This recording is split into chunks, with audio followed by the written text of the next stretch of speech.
Hi friends, welcome to my channel. இன்றைக்கி நம்ம என்ன ரெசிபி பார்க்க போகிறோம்னா, அரைக்கீரை வச்சு ஒரு சிம்பிளான மெத்தடில் பொரியல் பண்ணுறது எப்படின்ட்டு பார்க்கலாம். வாங்க வீடியோக்குள்ளே போகலாம்.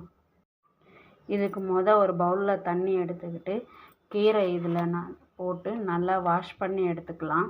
ஒரு 2 டைம் நல்லா வாஷ் பண்ணி எடுத்துக்கலாம். கீரையை நல்லா வாஷ் பண்ணியாச்சு. இது ஒரு ஜல்லி பாத்திரத்துக்கு மாற்றிக்கலாம்.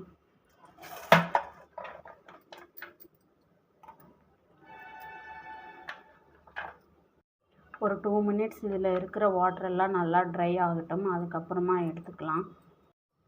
இப்போ இதுக்கு அடுப்பில் ஒரு பேன் வச்சுக்கலாம். பேன் ஹீட் ஆன பிறகு ஒரு 4 ஸ்பூன் அளவுக்கு எண்ணெய் சேர்த்துக்கலாம்.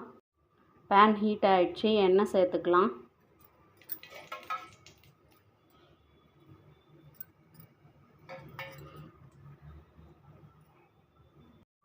ஆயில் ஹீட் ஆகிடுச்சு. 1/2 ஸ்பூன் அளவுக்கு கடுகு சேர்த்துக்கலாம். கடுகு நல்லா பொரிஞ்சிடுச்சு. இப்போ 1/2 ஸ்பூன் அளவுக்கு சீரகத்தை சேர்த்துக்கலாம். இப்போ 1 ஸ்பூன் அளவுக்கு கடலைப்பருப்பு சேர்த்துக்கலாம். இதை நல்லா கலந்து விட்டுக்கலாம். இப்போ ஒரு 4 பல் இடித்த பூண்டை சேர்த்துக்கலாம். இது நல்லா கலந்து விட்டுக்கலாம். இப்போ 1/4 ஸ்பூன் மஞ்சள் சேர்த்துக்கலாம். இப்போ நல்லா பொடிசாக கட் பண்ணி வச்சுருக்க கீரை இதில் சேர்த்துக்கலாம்.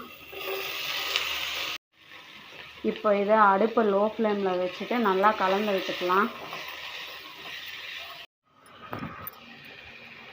இப்போ தேவையான அளவுக்கு சால்ட் சேர்த்துக்கலாம். இது நல்லா கலந்து விட்டுக்கலாம்.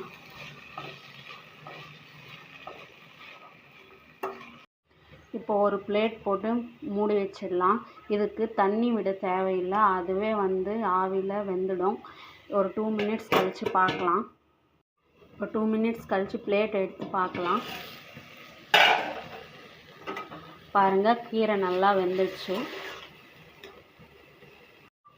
இப்போ இதில் 1 ஸ்பூன் அளவுக்கு மிளகாப்பொடி சேர்த்துக்கலாம்.